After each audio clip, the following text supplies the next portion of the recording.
ভাই মারা গেল আমেরিকাতে, একটা ভাই দীর্ঘদিন বাইরে আছে, আমি দীর্ঘদিন অসুস্থ অবস্থা। ছাত্র জনতাকে অভিনন্দন জানাই, যারা বুকের তাজা রক্ত দিয়ে বাংলাদেশের দ্বিতীয়বার স্বাধীনতা এনেছে, প্রকৃত স্বাধীনতা এনেছে এবং একটি বিজয় দিবস, নতুন বিজয় দিবস আমাদের উপর। স্কুল কলেজের মাসুম বাচ্চারা নিজেদের জীবন দিয়ে রক্ত ঝরিয়ে আমাদের কাছকে মুক্ত করেছে, গোটা জাতিকে মুক্ত করেছে, যাদের শহীদী আত্মত্যাগের মধ্যে দিয়ে আজকে গোটা জাতি মুক্তি লাভ করেছে এক ভয়ঙ্কর ফ্যাসিবাদ থেকে। নতুন নতুন আইন হচ্ছে, এই আইনে এখন কথাও বলা যাবে না। যাবজ্জীবন কারাদণ্ড, 1 কোটি টাকা জরিমানা। একমাত্র রাজাকাররা, পাকিস্তানপন্থীরা স্বাধীনতা যুদ্ধকে স্বীকার করে নাই।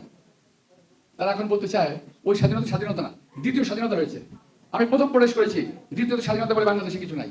স্বাধীনতা একবারই আসে এবং রক্তক্ষয়ী সংঘর্ষের মাধ্যমে আমরা স্বাধীনতা যুদ্ধ করেছিলাম এবং যুদ্ধে জয়লাভ করেছিলাম। নীল কালার যে ফর্মটা আছে, এটা সংবিধান সংস্কার পরিষদ সদস্যদের শপথ ফর্ম। আমরা কেউ সংবিধান সংস্কার পরিষদের সদস্য হিসেবে নির্বাচিত হইনি।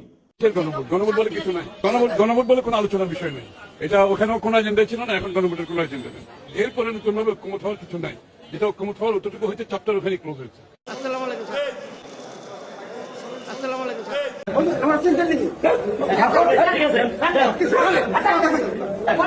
অহংকারীদেরকে আল্লাহ পাক কিয়ামতের মাঠে পিঁপড়ার মতো উঠাবেন।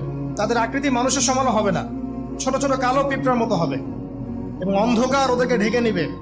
আবার অনেকের টাকা পয়সার অহংকার থাকে, অনেকের ক্ষমতার অহংকার থাকে,